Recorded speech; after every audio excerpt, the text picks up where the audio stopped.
Today's question comes from blind 5-year-old in San Francisco, California, who wants to know, is Google's 100 links per page guideline still valid, particularly given advanced CSS capabilities that allow tabs, reveals, and other treatments that allow more content and links on a page without degrading the user experience?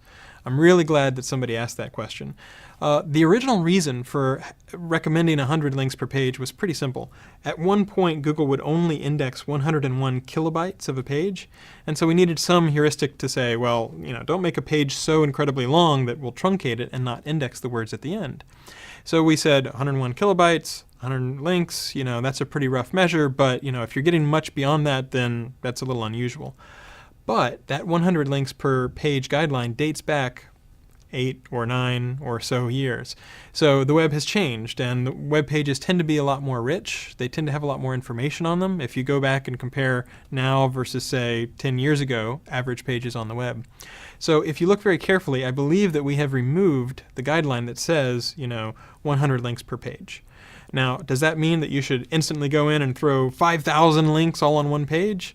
That's probably not going to be a good idea, not only because it's a bad user experience, but it might look like a link farm or like you're stuffing a bunch of links in there. But I wouldn't necessarily hold to the idea that, yes, there has to be 100 links on a page.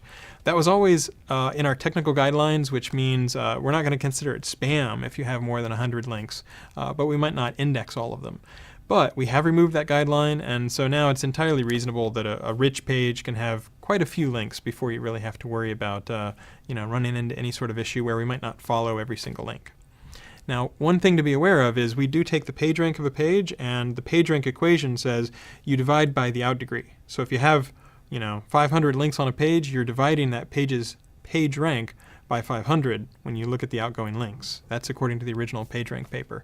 So that's one thing to bear in mind. You might not want to automatically go for hundreds and hundreds of links or 1,000 links, but think carefully about which pages are really important, and then try not to overwhelm your users with links that don't really give them a lot of value or benefit.